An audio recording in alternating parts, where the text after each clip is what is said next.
Hey everybody, sorry this is late on Friday night. This is my wonderful neighbor, Dr. Susan Powell and Duchess. That's their fluffy dog. Duchess, say hi. No. We are sitting in their house and Duchess is gonna knock the computer off my lap. Uh, so this week we were supposed to be talking with a PhD. I wanted to do it over the weekend, but we got super busy. So it's Friday evening and I came over here. So we're Hi. hi. Okay, so this is Susan. Okay, so explain yourself.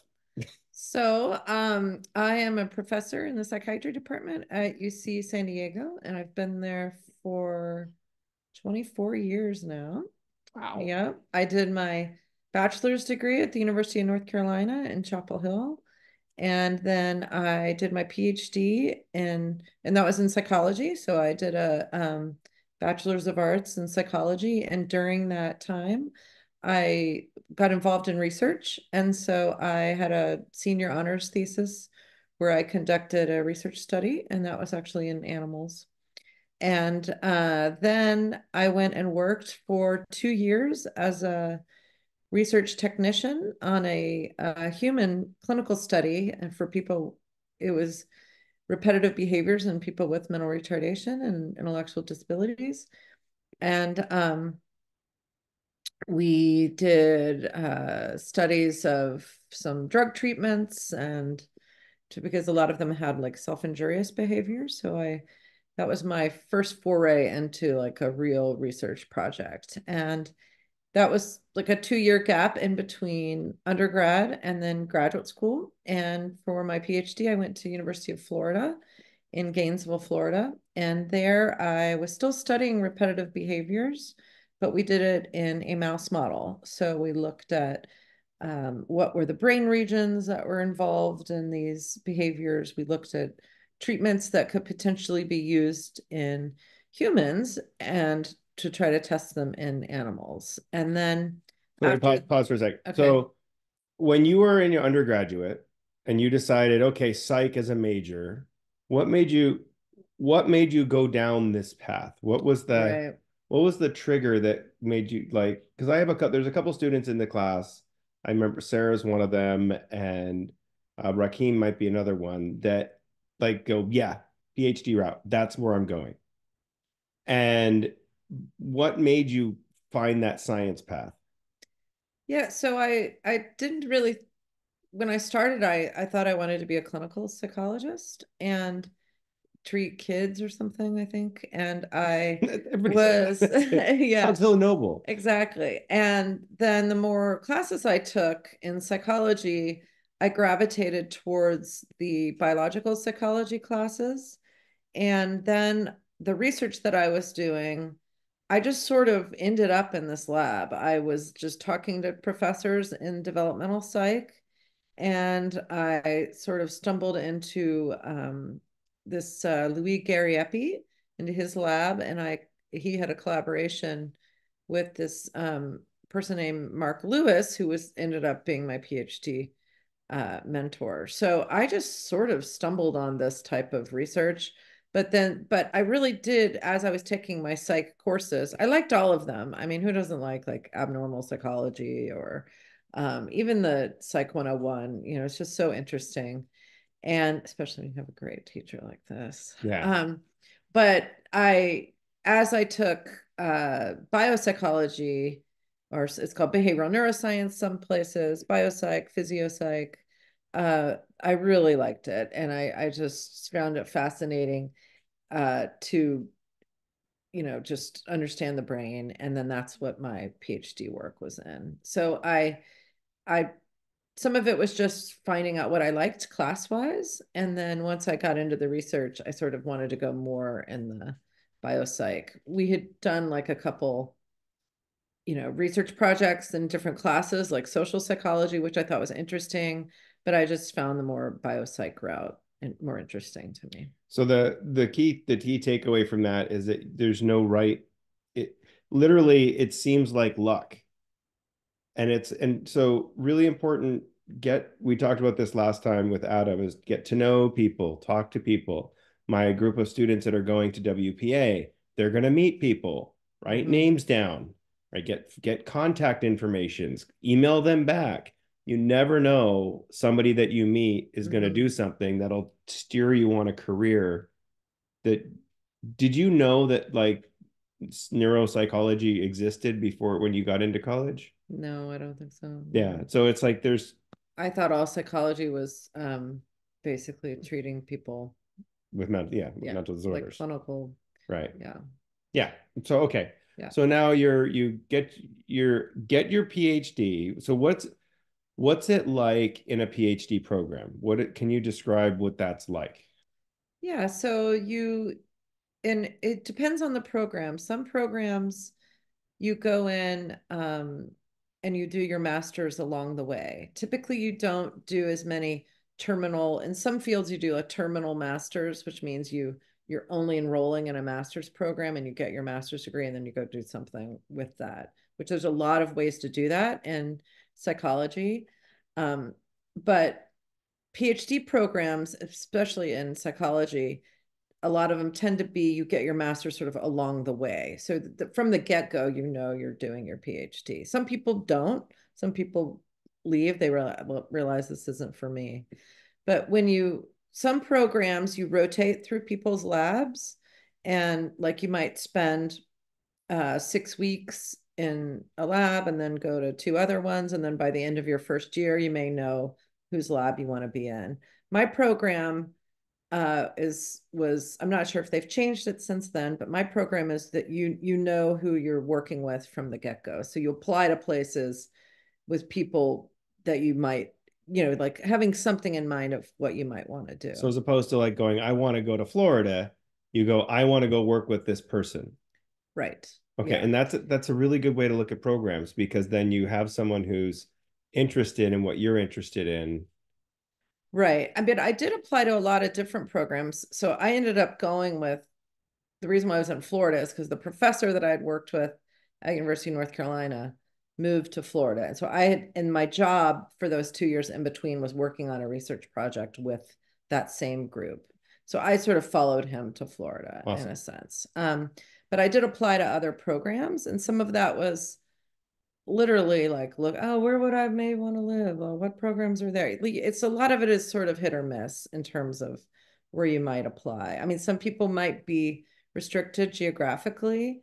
I know though that the PhD programs, depending on which route you want to take, are very competitive. So you really do have to apply to several. I think gone are the days of applying to one or two and just getting in. Especially the clinical ones. The clinical Yeah. ones are Yeah. super, super competitive. Yeah. And but the research ones you're going up against just ridiculous candidates that Yeah.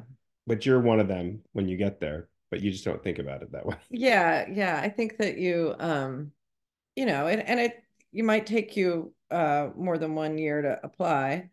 And like taking that time in between undergrad and graduate school, I thought was really beneficial to me. It helped me sort of solidify what I wanted to do.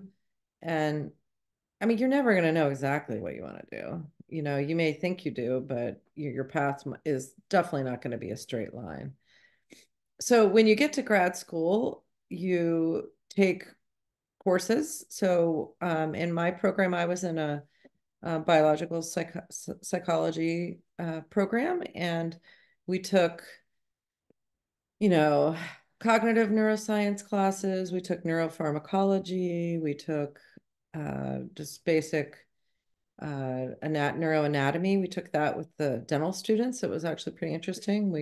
The neuroscience and the psych students took neuroanatomy with dental students, and that was really fun. But from the get-go, I was in a lab, so I learned the techniques and all that.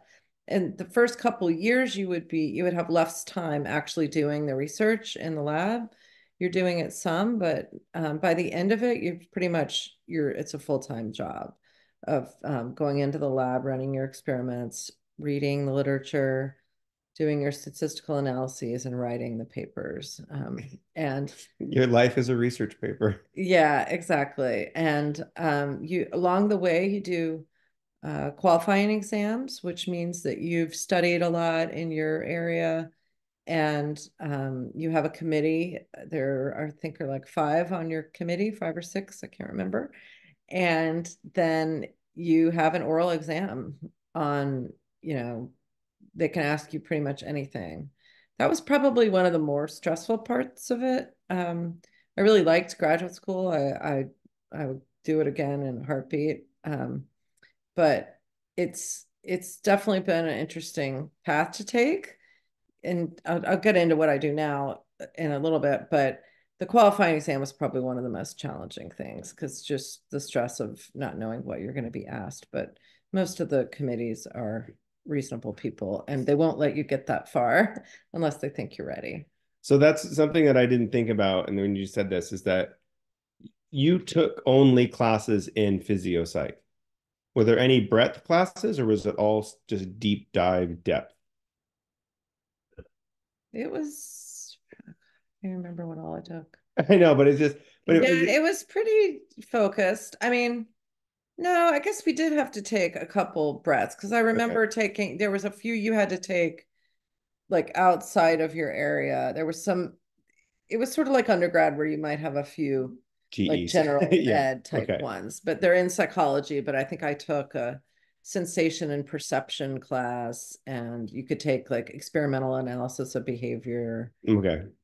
and then you take, I ended up, since I had a psych degree and I was doing all this more biology stuff. I had had biology as an undergrad, but I hadn't taken, I think I had taken chemistry, but I hadn't taken organic chemistry. And so Ooh, I went back and took, because I wanted to take neuropharmacology, I took, it was a class, it was offered, it was like a organic in like one a semester for speed course in bio. Yeah, it organic. was a Oh, little weird. that And then sounds awful. I took biochemistry and that was really, really cool. And then I took neuropharmacology. But I don't know that I had to do all that. Maybe I did have to take biochem before I took that one. I don't remember, but I did take some other classes outside of Got it. like what was required. Yeah. Got it. Yeah. Okay, cool. Okay, so explain the postdoc world.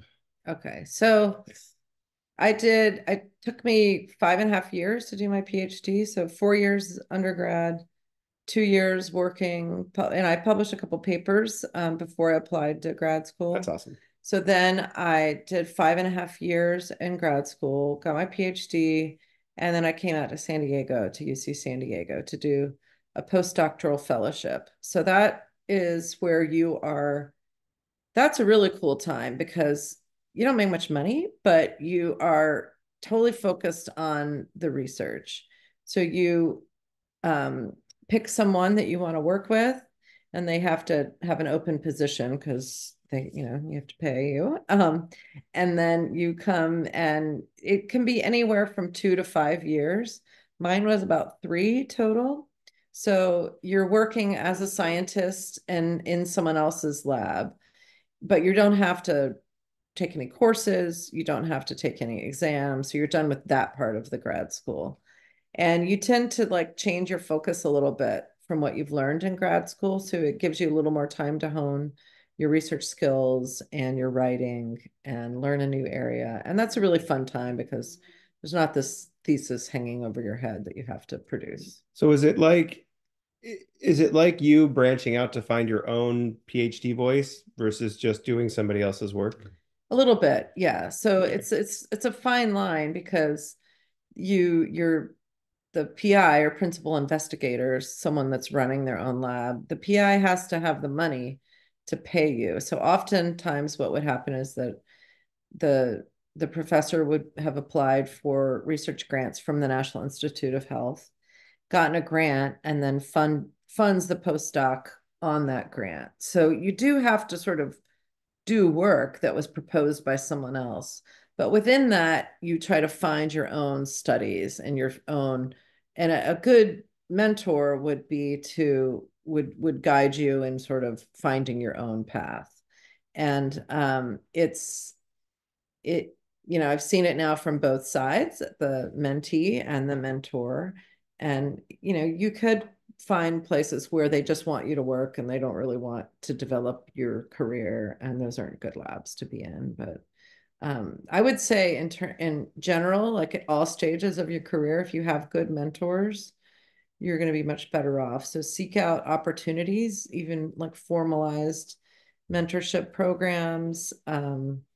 Or if it's not formalized, you can reach out to your teachers. And I think the problem at the big schools, though, is you feel a little lost. And it's sort of hard to. I mean, you guys are really spoiled, I think, at Cuyamaca because you have these small classes. Once you transfer to a 4 year, depending on where you go, you'll be in big classes. So keep contacts, like Steve was saying. If you go to meetings, you can have mentors that they don't have to be at your same institution. You can just have like lifelong mentors. And In you can cold email people too. And this is something that a lot of students are afraid of, and we've talked about this early on. If somebody's doing research that you find really interesting, just email them. Yeah, And the worst that's going to happen is they'll just not respond. And they're not going to say, well, you're stupid for responding. And they're not going to spend the time responding to that. yeah, And it's like, you never know who can open a door and who can just, even if it's not a door you want to go through, you step through it and then you look around, but somebody else that they work with, they know, okay, you don't really fit in our lab, but this person who works next door works in the human side of our lab, and you'd probably do better over there than with the rats. right. And all of a Yeah, sudden, you've opened it up to more people. yeah. And as long as you don't burn any bridges or don't be an asshole, it really opens a lot of doors. Yeah, definitely. And I met with a undergrad today. She's a first year student at UCSD and she's in neuroscience and she is in a program. It's a more formalized mentorship program. So she met a grad student that recommended that she talk to me. And so we had a Zoom today. And she's a first year student. She literally just emailed me and asked if we could meet. So It can't hurt. right. It can never hurt. I mean, sometimes though, I have had a hard time. Like I'll forget to respond to someone and, your inboxes get really full, but so never take it personally if you don't hear back. But there's no harm, like Steve said, in reaching out. Excellent.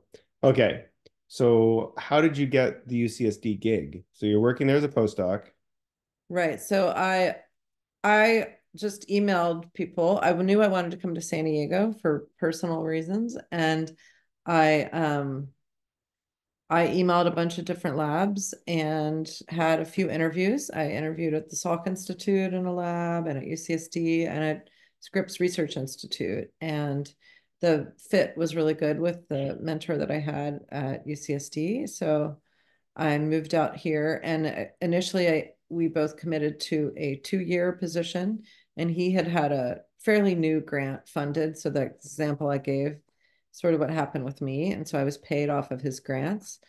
And then you eventually start writing your own grants. So you start out with small like fellowships or like foundation grants, and then you start writing bigger grants. And in the line of work I'm in, and because I also wanted to stay at UCSD, I basically had to get a grant to get my position. So you That's have a to, whole nother layer of stories we're yeah, not going into for yet. right, But yeah. So once you get your PhD, you're doing your research as a postdoc, you then start to look for jobs. And at that point, it's sort of a branching out. You can go a lot of different directions. So you can either do the academic route and you can go teach. You could go to a liberal arts school, a small school, and just teach and have a small lab. You could go to a larger university and probably have a little bigger lab and also teach. So the professors that are in the psychology department at UCSD, they teach certain number of units every year, and then they have research labs where they would be training graduate students and whatnot.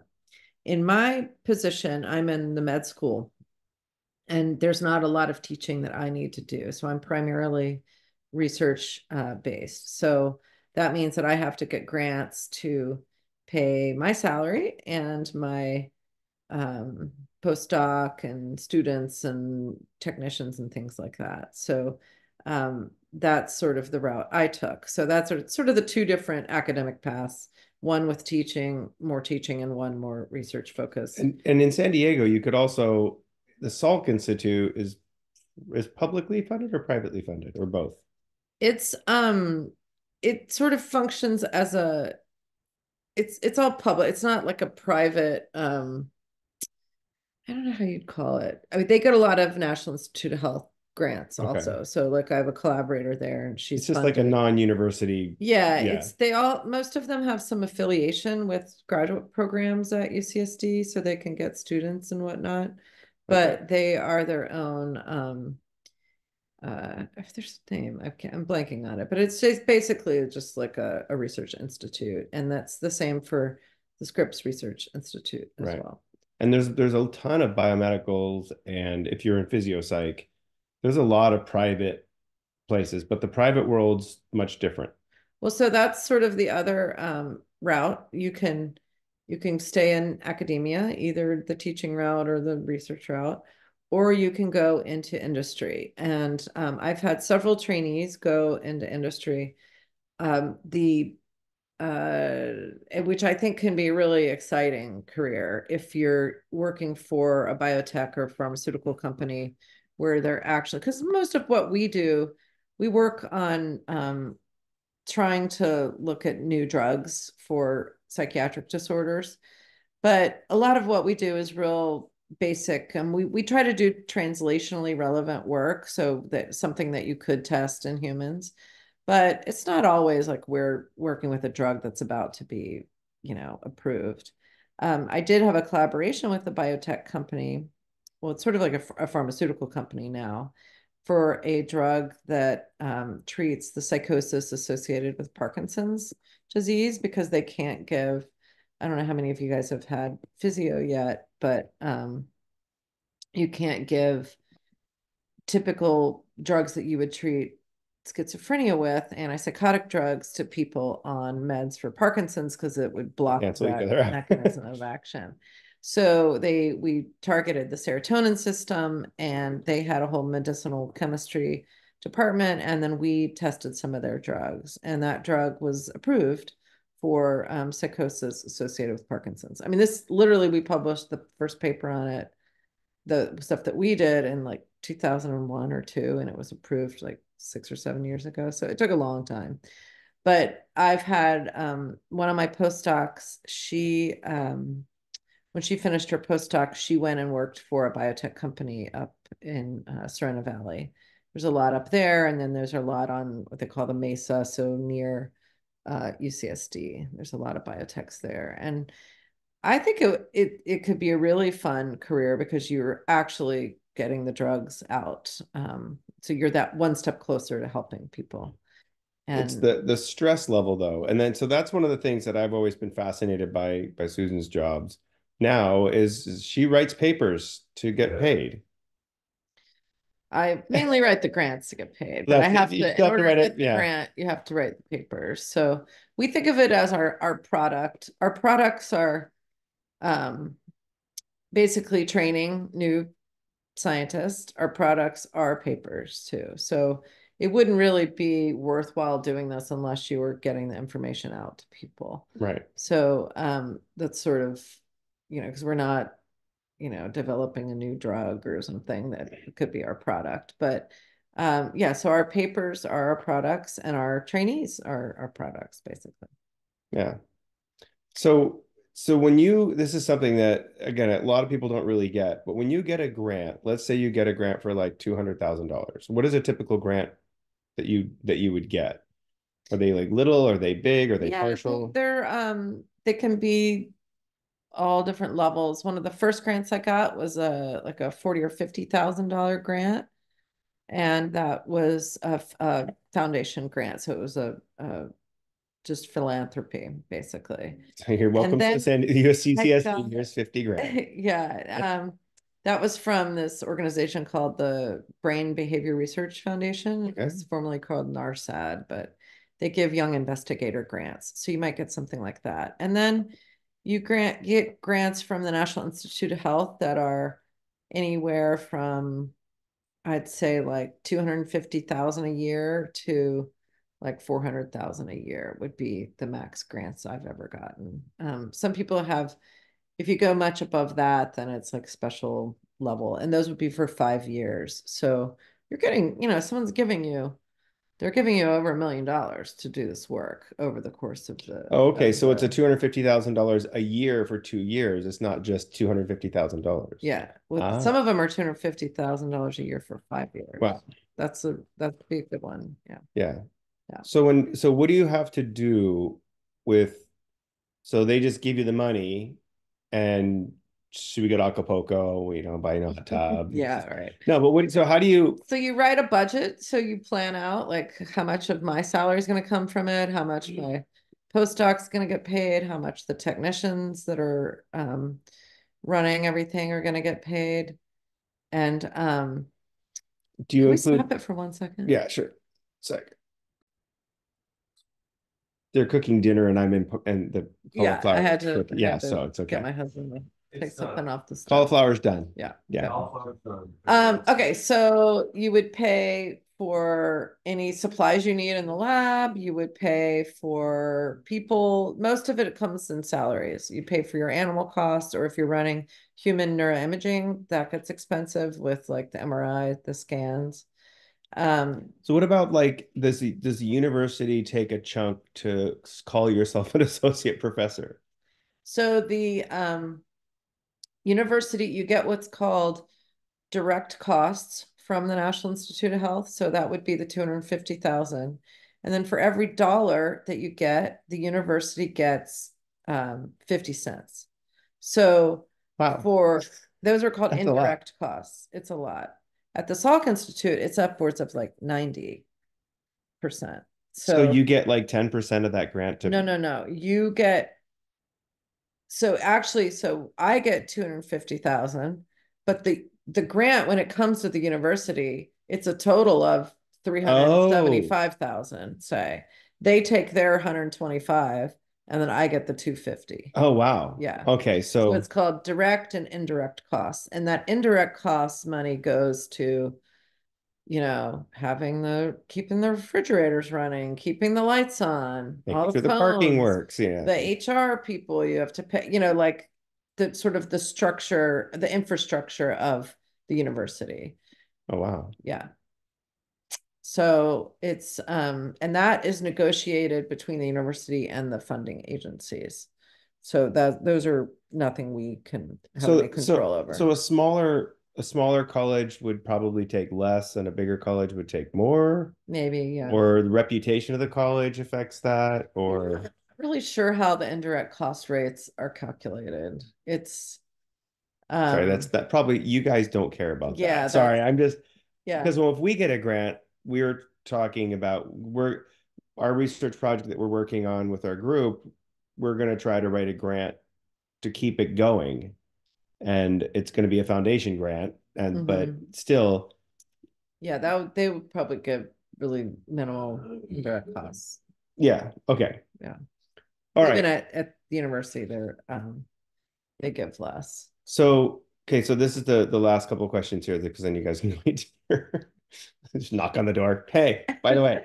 Okay. So when you're a typical day for you as a researcher, because you teach a class once every 3 or 4 years? Once every 2 years. Every two Yeah. years, yeah. Yeah. So, but when you're, what's your, and she taught for us, she taught physio, one of her research partners, Vicky, taught physio for us. But what's a typical day for you? How about a typical week? yeah. Okay, yeah. So I have a lot of meetings now on Zoom.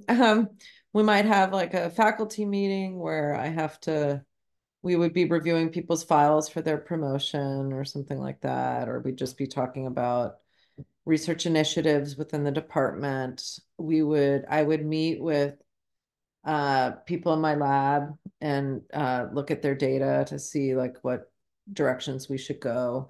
Sometimes I help with experiments, especially if we're setting up something new.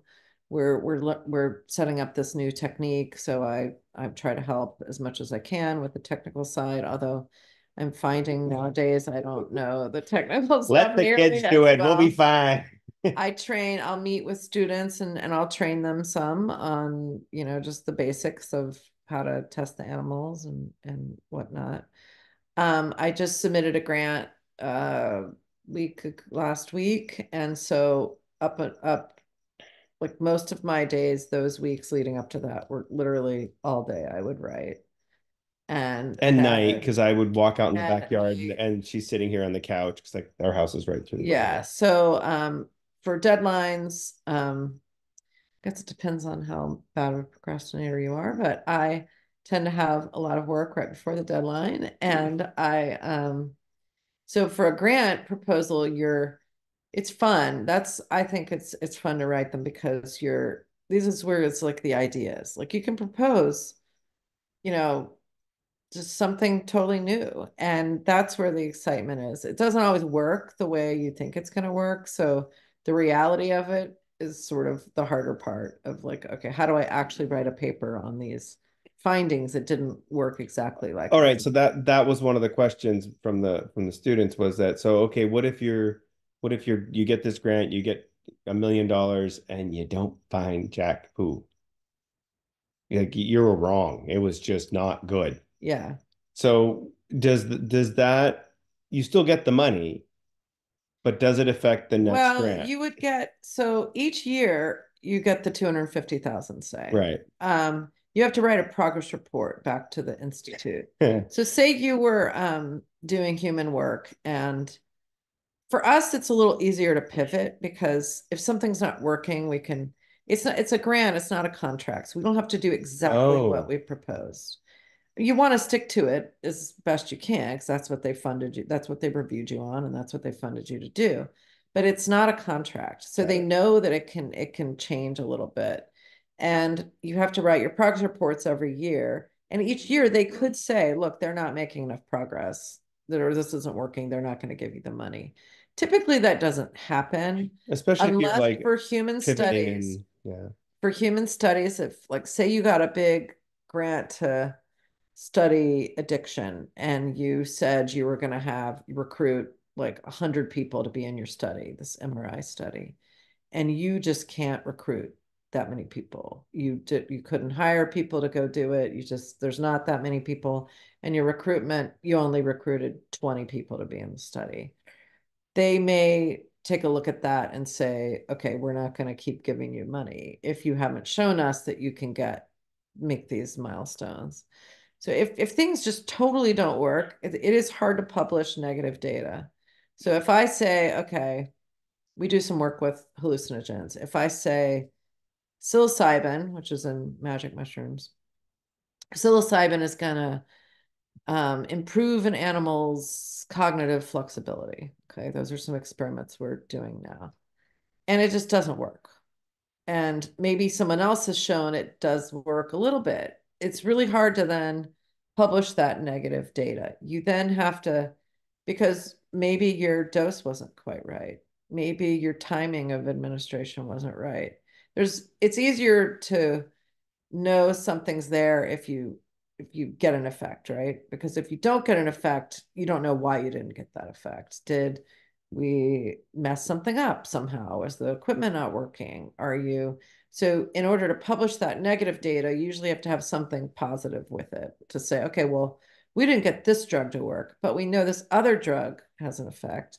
So we can So the show them LSD side by caused cognitive side. functioning, the Yeah, psilocybins something like didn't. that. Yeah, So we could say we know that amphetamine or modafinil, it's another sort of like cognitive enhancing type drug. We know that this drug will change this flexibility. got it. So you might have to do that. Or you just say, okay, we're done with the psilocybin. It's too hard. We're gonna try a different category of drug, or you may just pivot that way. So, but that's one thing when you write the grant proposal, you have to have what's called preliminary data. So you have to have shown that you have some effect, that it's feasible for you to do, that it's like the logical next step. So I review a lot of these grants for the National Institute of Health, and those are the things we look for. We look to say, okay, well, can they actually do this, what they say they're going to do? And, is there a good scientific premise here that they're going to study? So that's to me, that's what's really cool. And that's when the idea is that you're constantly coming up with new ideas. Yes, that's And like the PI that you used to always work for, Mark. Yeah. Mark, Yeah. yeah. I chickened out asking him to do this for us because he's super cool. Yeah. But but he he retired, right? But is he still dibble dabbling? He's yeah, a lot of people at the end of their career they retire, but they become like emeritus professors, it's called. And so he's still uh writes commentary sometimes or maybe a paper here and there. He'll go to conferences and just see where the field is going. And I think he still consults for some biotech companies and pharmaceutical companies as well. And so the thing to take away from this is that her job is to absorb knowledge and come up with new ideas, Hmm. like constantly. Hmm. And constantly reading research, absorbing knowledge, and coming up with new ideas. And it's a really that's what the PhD does. I mean, that's why their whole training and everything else is absorbing and recombining and putting back out. And that's what kind of makes the doctor of philosophy, makes it work. And it's really different than a master's level. And it's not for everybody though. And that's the No. thing that if people go, oh, I'm going to get my PhD in psych, I'm like, I stopped with my master's because I wanted to teach, not, I mean, I love doing research. It's really fun, but I would go nuts if I had to write papers for a living. Yeah. I mean, I can't sit and pay attention that long. Yeah. And so, Yeah, it's at the level I'm at, I, I do I do that, but I also you end up having like sit on all these committees and review like you do a lot of death by stuff, committee, yeah. right, and filling out forms and paperwork and this and that. But it is a fun job. My particular job is a little stressful because I have to get these grants in order to pay my own salary. That's terrifying. So Are that you I tenured though? always, well, I'm technically, they couldn't just fire me, But but they don't have to pay they could not pay me. you. Right. I still work at UCSD. Do you get paid? Right. No. Yeah, I have a Yeah. letterhead, I, They probably wouldn't take my office away, but yeah, so that's the stressful part. And but there's ways to do the true tenure where you have hard money, which means that the university pays your salary sort of regardless of what grants you get. And there's most all the faculty that would be teaching undergrads at UCSD have those types of positions. And those are really hard to get. Um, and in the med school too, we have those positions, but in my department, it's huge because there's basic um, science researcher types like me, because it's a clinical department. So then we have all the clinicians that are actually, if you go to UCSD and you see a psychiatrist, they're probably in our department. And I mean, they are in our department, but whether they're have a big teaching role or not depends on their series they're in. But so it's a huge department, and there's only a small percentage that have those FTEs, which means that the yeah. department or university pays their salary. But Awesome. it's definitely a fun career, but yeah, it's not for everyone. Even on the clinical psych PhDs, it's not just counseling when you get done. It's a lot of them have developed new like new tasks. Like say you want to figure out how to measure working memory. A clinical psychologist probably, you know, developed the new task, new measures for that sort of stuff, That's or something, yeah. evidence-based treatments. So a lot of people in my department that are clinical psychologists with their PhD level clinical psychologists developed new like cognitive behavioral therapy approaches for different disorders, say. And that's something that you're going to start to hear a lot with all the different people working the different professions coming up is that most of psychology is how to measure something.